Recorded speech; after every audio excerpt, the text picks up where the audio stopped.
Kevy coming to you from B Street Music in San Mateo, California, and today we are doing a review of the Fender 10 for 15 double cutaway Telecaster right here, this beautiful guitar. I'm going to tell you a little bit about it. I've just been playing it for about 15 minutes now, and also we're going to be talking about this lovely Blues Junior NOS. First thing about the guitar is that for 2015, Fender decided to do 10 limited edition models, very limited, for the year 2015, because we're now in the year 2015, buddy! Can you believe it? And still, no hoverboards. What's up with that? But anyways, we do have this cool guitar. Now, I'm going to get right to the first thing that I know you're thinking, because it's the first thing that I thought, which is, why the hell did Fender make a double cut Tele? Who asked them to do that? I didn't. I never wanted to see one, but they made it. And we'll get right to it. And that is it's the only downside I can find so far on this guitar, is just that visually, it's kind of it makes you shake your head and wonder what you're looking at. Because if you've looked at Telecasters for as long as I have, you're used to seeing them a certain way, and it looks weird. It looks strange to see. But besides just the double cutaway, they did do a lot of cool things. But first, let's get to the double cutaway. Some of you are thinking, oh, well, you know, I'm glad they did that so that now I can reach the upper frets easier. And the funny thing about it is that the cutaway up here actually does not help me get to the higher frets at all. Now, the cutaway, the upper cut, joins the neck at the 21st fret, 21st of 22 frets. Normally, you can see on this American Standard here that it joins at the 17th fret. So you do have, you know, 4 more frets, but the problem is, if I reach all the way up to the 22nd fret, which I can very easily on this guitar, look where my thumb is. It still doesn't even go, it still doesn't even go to the 17th fret. But here's the good thing about it, boys and girls. I can reach that 22nd fret very easily, not because of the cutaway, but because of what they did to the heel pocket. Can you see that right there? Look at that. Oh, train. There's always a train. Got to do that every time the train goes by. So, they did this. You can see how the neck plate is a little bit offset there, that top screw. That makes all the difference in the world. Not all Fenders have that. Some of them do, not all. Usually, like the more higher end ones have that. I think they should do it on all of them, because normally when you go up to the top frets, you have this, it's a sharp point like that, and it jabs you in the heel. Well, with this one, I can slide up quickly like that, and my heel doesn't hit anything, nothing hurts. It's very comfortable. So in a nutshell, the uppercut does not actually help you reach the higher frets. This does. So that's something to take into consideration. Now, if you like a guitar that looks different, this is for you. If you want a traditional looking Tele, you might be like, But here's what else this guitar has, and this is pretty cool. The bridge was the second thing I noticed, was the bridge. The saddles on it look like the saddles on a Stratocaster bridge. Of course, it's a non-tremolo. It's a hardtail, fixed bridge, string through the body design. But the saddles are just like those on the Stratocaster bridge. And I kind of prefer those. I know some people, they like the old, you know, like the brass bar saddles that traditionally come on Telecasters. Some people say the tone is different, or the look or the feel or whatever it is, they prefer those. I like these. I like these. So I'm okay with that. The other thing I noticed, third thing I noticed, was this nice body contour right here, which I really appreciate. Traditionally, Telecasters don't have that, and they poke into your rib cage, and it kind of hurts after a while. This is part of like a Stratocaster thing. They used a lot of elements from Stratocasters to enhance this Tele. Some people think that's sacrilege. So if you think that's sacrilege, hey, that's up to you. They did not contour right here, though. Interestingly enough, they did here, but not there. Another nice thing about this guitar, of course everything's subjective, so I think it's nice, but it's up to you, is that if you look at the front, the maple neck and fretboard has a very glossy, shiny finish on it. You can see the light reflecting off.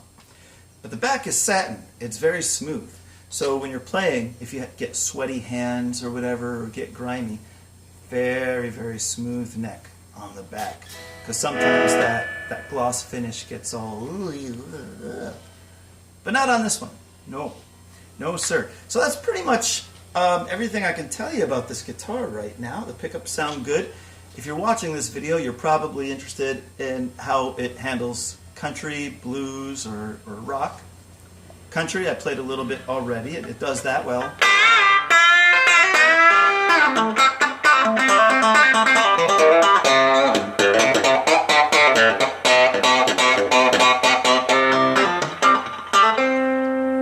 Does blues really well as well.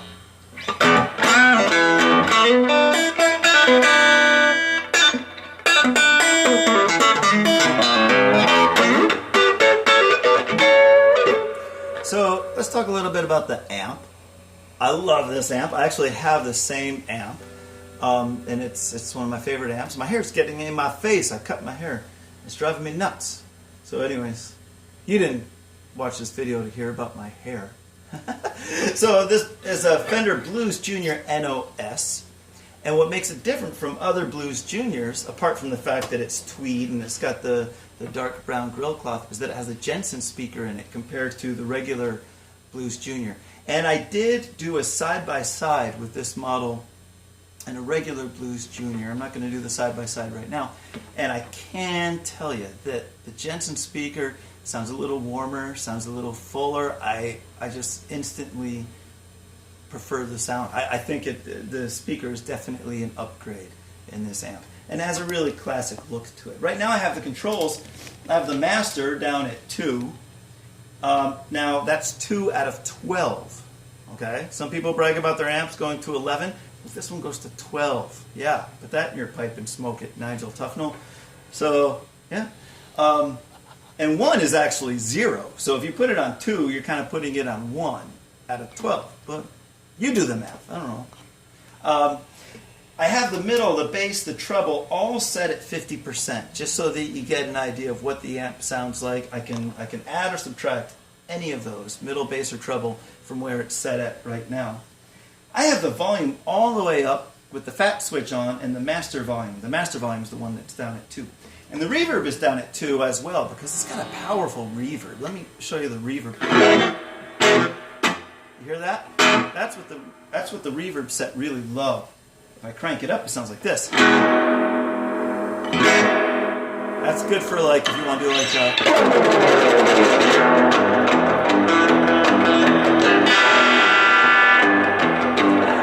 you can play some surf music. Crank that reverb, man. You're probably going to want to keep it pretty low, because it is a powerful reverb.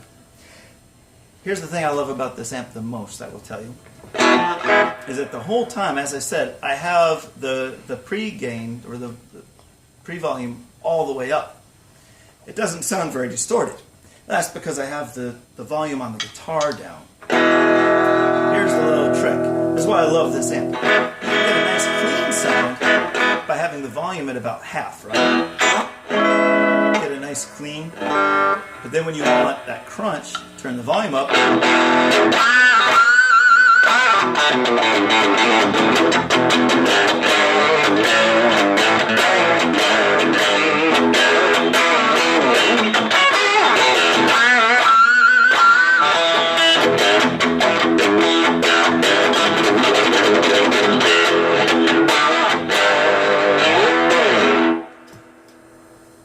Sounds pretty good. It kind of sounds like a clean amp with a tube screamer, I think. But yeah, that's just the sound of the amp, no pedals. Like I said, though, you can turn the volume down and get a really nice clean sound. Like this.